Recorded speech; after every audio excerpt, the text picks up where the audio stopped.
Hi, my name's Richard and this is my Benimar Maleo 331. I've had a little bit of an issue with the awning light when we bought the van, and basically what it was is the awning light LEDs, a couple of them were missing. So what I'm going to attempt to do today is, I did order another one which has taken about 3 months to come from Marquis Leisure. I've received that now. I had to go and pick it up. But what I'm actually going to attempt to do today is actually replace the LEDs in the existing one.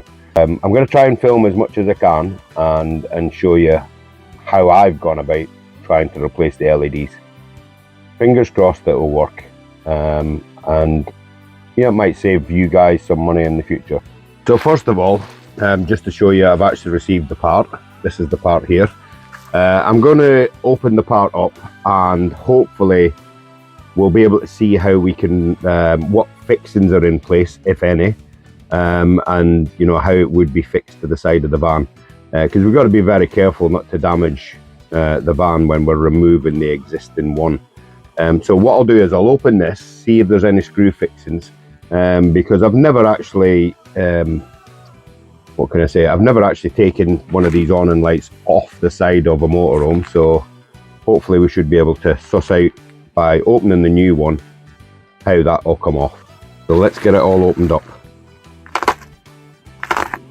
Just open it carefully, just don't want to scratch. So I'm opening it from the back so that it doesn't scratch anything on the surface, just to get rid of the tape. It's well packaged. So initially, it looks like it's in its own bag, inside as well, as you can see here. So we'll pop it out of there. Carefully. Now it looks like a straight swap over the wires here. You can see the wires are quite long, just a red and a black. There are 2 screw holes on the rear, one here and one here. Now whether they're actually fixed into the van or not, I don't know, but we're going to find out. And you can see the brand new LEDs.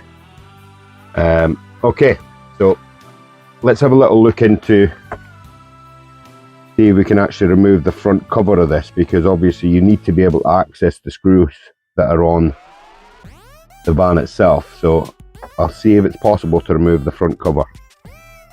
So let's just, this looks fairly straightforward actually. It just looks like it's clipped on.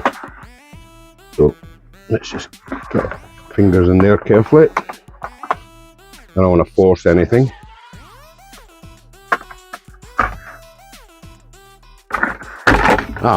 Just basically it's got some clips along the back. I don't know if you can actually see that, but there's little clips there running all the way down the back. So it's only clipped at the bottom of the light, and then obviously you're into the LEDs itself.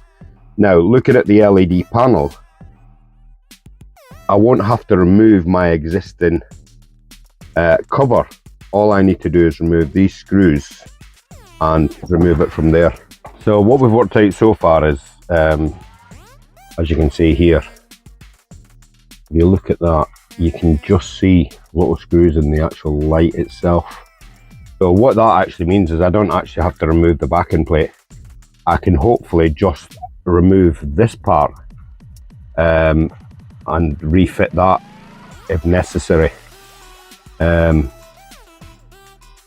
if I can't fix the LEDs. But the aim is to obviously try and fix the LEDs, so let's just keep cracking on and see what we can do with that. So put my ladder up here, and what I'm going to use is one of these little plastic remover tools. Obviously got a bit of foam there to protect the side of the body while I try and work around getting this light off. So just bear with me, let's see how we get on. So what I've actually realised is, if you just put your fingers in here and get a hold of it, you can actually unclip it all the way across, and there you are, simply removed, just like that. Now that's what I was saying earlier about the whole point of maybe not removing the whole thing. I'm just going to actually remove the LED unit. It saves me removing this back plastic cover. and then re-sticking it and stuff like that. What I'll do is I'll give it a good clean before I put it back together. Okay. So with a Phillips screwdriver, I'm just going to remove these two screws, one either side.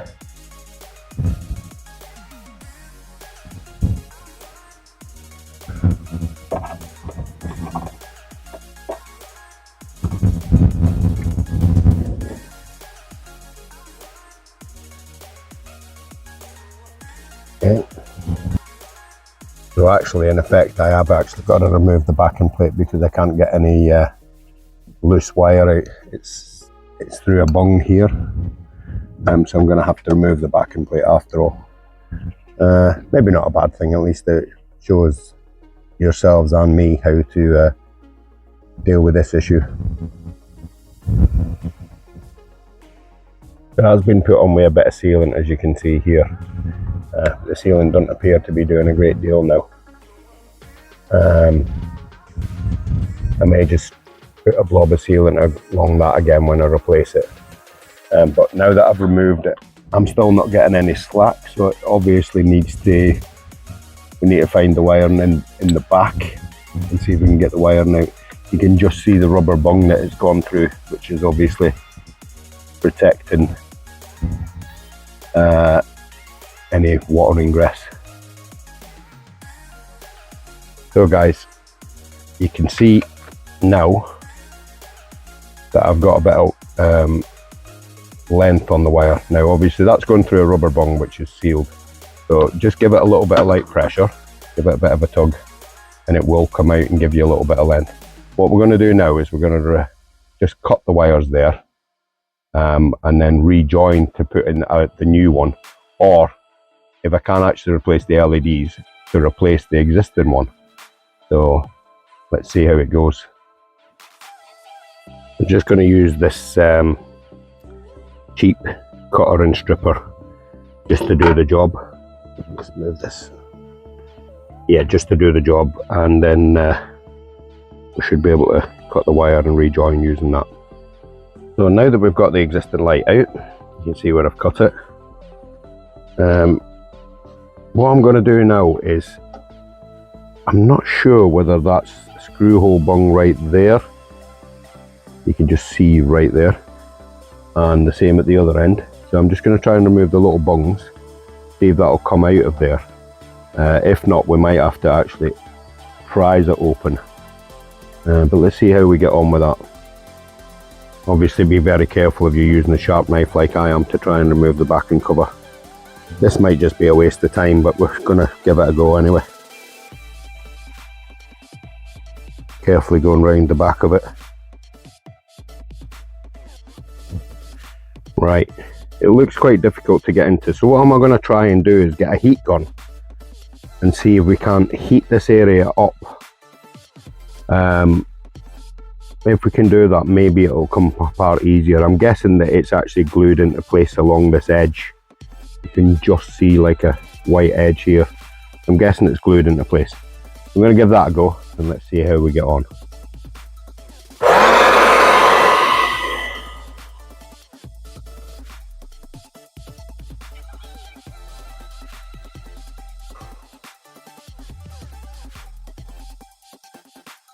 I'm just starting off with one edge just to see if we can actually get it to move.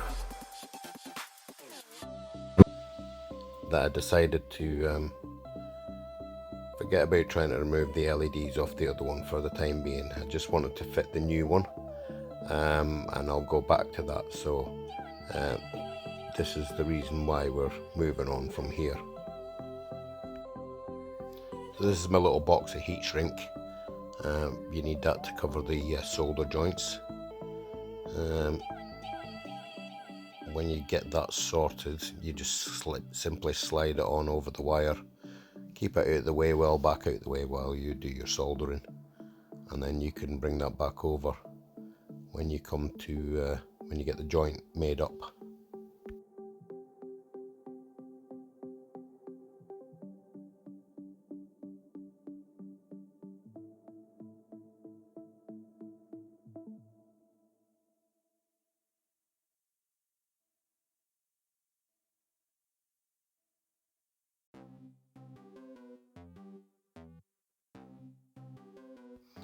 So I think I realised I cocked up here, so I had to take the heat shrink back off and slide this rubber bung over the top. That was supposed to be in place. Just one of them small errors. Yeah, just make sure you slide that all the way into this plastic tube and get it tight in there. So I quickly went on ahead and soldered the wires up together. Excuse the soldering, I'm no expert, especially at height. It was quite difficult because I'm stood on a ladder here. So this is now the heat shrink in place. It's already been heated up and shrunk round, so that's now able to be pushed back through the body of the... That's what I'd always suggest, is make sure you test it before you actually screw it all back together. You want to make sure that you've got all your LEDs lit up on the new piece of equipment, and then obviously once you've done your little test and everything's fine, you can just switch it back off and crack on. So I give the surround a bit of a clean, and refitted the new backing plate, put that up into place, screwed it on, and then obviously moved on to refitting the cover, which again was just very simple, clipped on, no problems at all working and fine. So I didn't actually replace the LEDs, I replaced the new light fitting, but I hope this is helpful. I will try and fix the LEDs and make another video on that. I know it's definitely possible to do so, so I'm going to do that. This is a little snippet of me trying to actually remove and replace the LEDs, which you'll get in a further video if I actually manage to get it done and get it up and running again. I hope you've enjoyed watching it, and please like and subscribe for more videos. If anybody wants anything that they'd like to see me attempting to fix or repair, or you just want to make any suggestions, I'd really appreciate it. And leave any comments or questions. That would be superb. Thank you so much.